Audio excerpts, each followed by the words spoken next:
everyone likes to have a nice origin story. Stuff that deals where things got their first start to new characters that we know or love today. But that's not the thing I'm specifically talking about in terms of speaking of origin stories. Instead, I'm just using that term for the origin point of where the story of direct-to-videos began, or animated television series for that matter, which is in terms of talking about a film like Aladdin, The Return of Jafar, the first sequel of its kind. Obviously not the first real Disney sequel as we discussed in terms of Rescuers Down Under as the actual first, or even if you really want to account the Three Little Pigs short sequels decades prior, but the true origin of Disney's interest in making sequels at all, or more specifically how it was mainly the origin of them making animated series based upon movie characters, since it was actually the first 5 planned episodes of Aladdin's own series, making the bulk of these movies just pilots for release or cancelled series planned. That this film is an important mark in Disney history for changing the way we should perceive them for better or worse when it comes to continuing the adventures further with characters that we love. But not really in a positive way, of course, when you realize how cheap the film looks and feels with its overall story. Yet how it became a new success story when it sold over 15 million VHS copies, grossing over $300 million on a $5 million budget,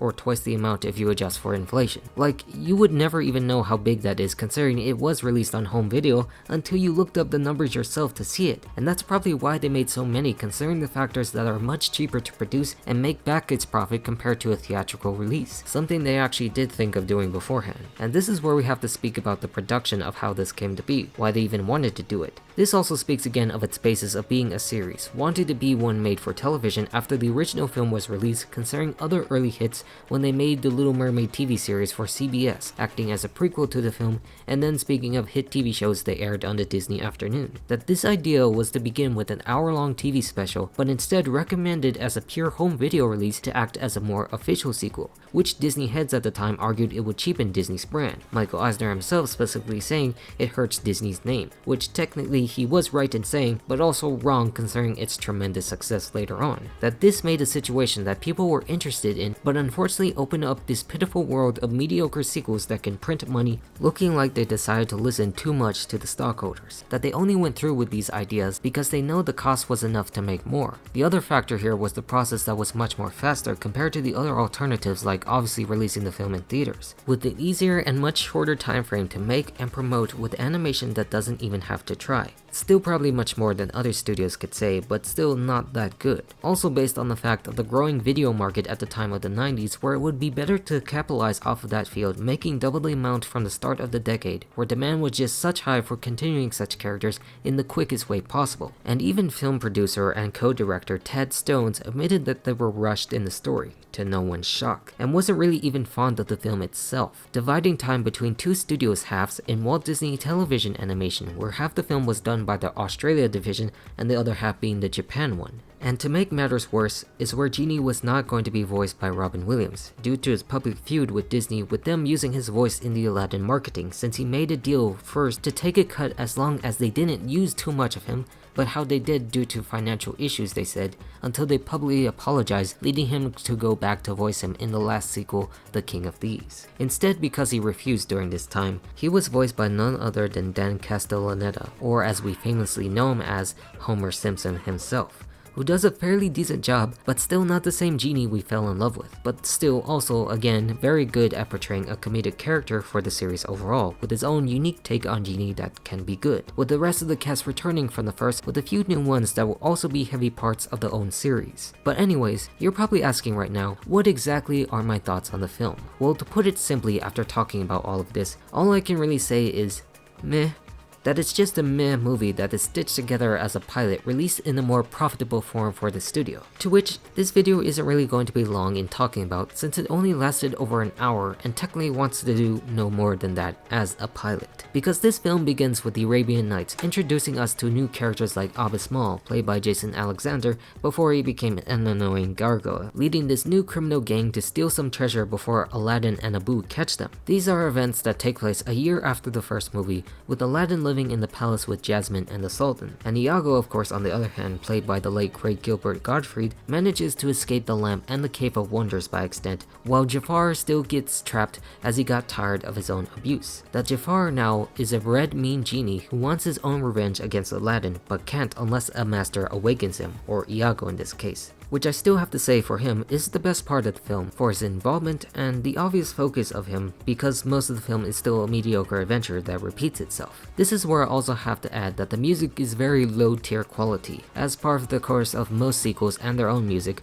and is just one that is clearly something you would hear in a single episode of a series and not really remember. Not saying that's true for any series at all, there is a ton to love like Phineas and Ferb for example, but when it comes to one derived from the talents that Disney got for its movies, I just really don't feel into it, like at all for the most part. Because the first of these songs just involve Iago expressing how he's through with Jafar in this elaborate sequence where you know he was not the intended person to sing in the original for various reasons of being a comic relief. Your first sign that this movie isn't really that serious if you could tell by its animation. Iago wants to get to Aladdin and try to befriend him to get back in the palace's good graces, which of course does not go well for him because he does not trust him since he was involved in the villainous plot helping Jafar willingly until he saved Aladdin right here from Abba Small's tricks, who agrees to actually help him out and talk to the Sultan before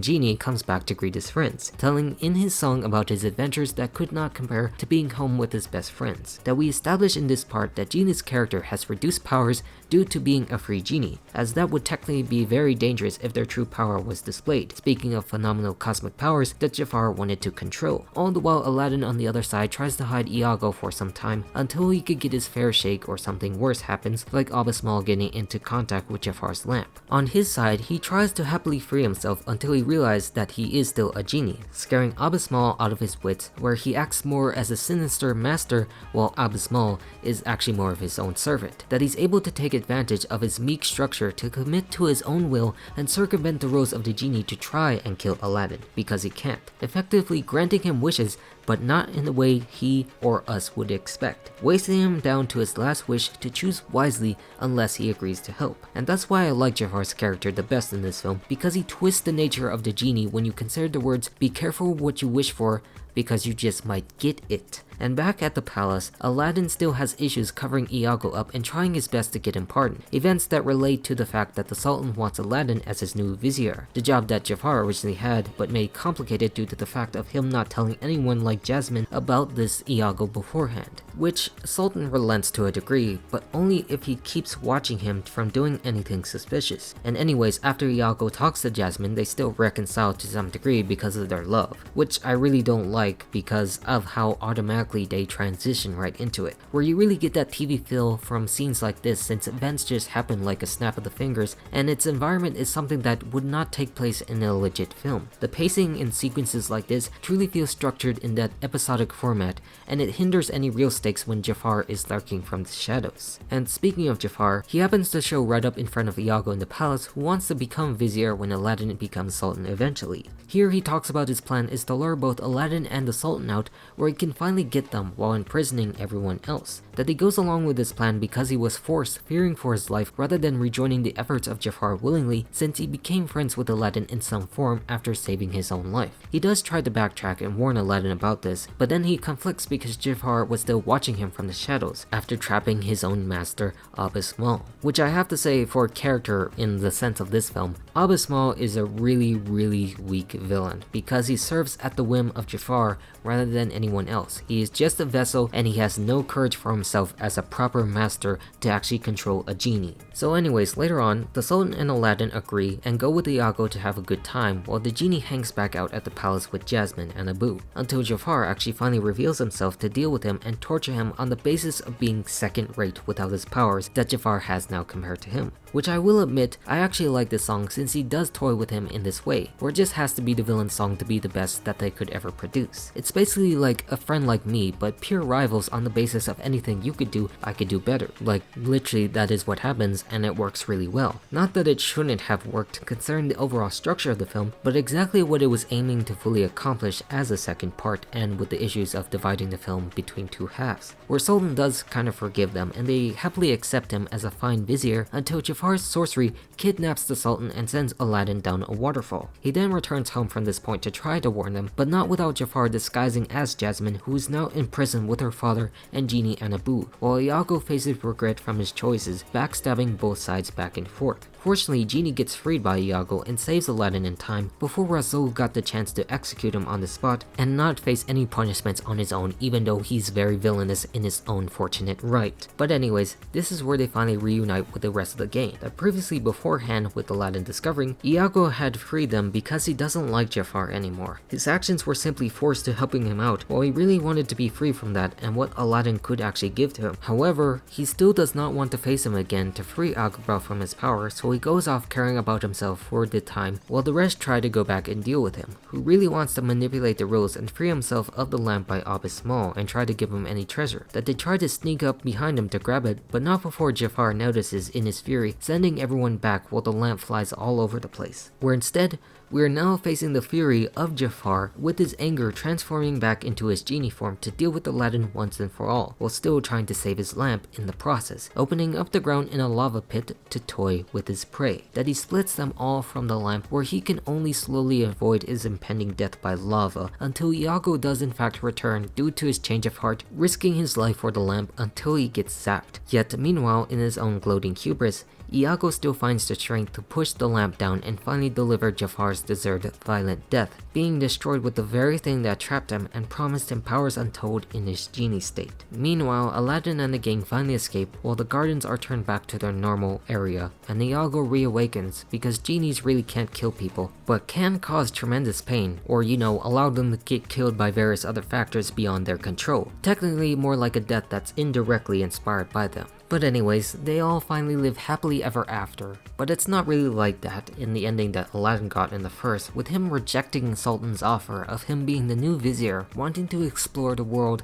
which Iago freaks out of, because of course he wanted that position later on in the film. Where Jasmine also joins him on this wish because of the fact that this reminds you that this is the pilot for a TV series and is directly saying that we have more adventures out there to explore before finally ending things with the wedding in King of Thieves. That all of this was to directly set you up to watch that series that would air on TV back in the 90s. So you see, here in the end, this film was simply nothing but an exercise in how to sell a television film successfully on home video, to capitalize on one of the most successful films at the time as a profitable franchise before going to do the intended series effect. Just the meh movie that exists for the sake of it, and the problem that resulted in them rushing and splitting the animation amongst different departments that usually only work in episodes of a series where that is truly felt. Just how this can somehow blossom into a big money brand of idea of films that have inspired them and seeped into the mainstream theatrical divisions as well that we have seen for the modern era. Without it,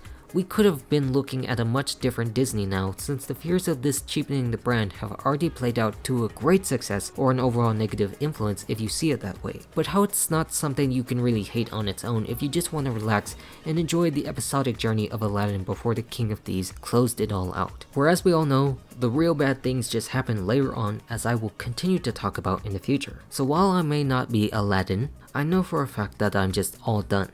Goodbye.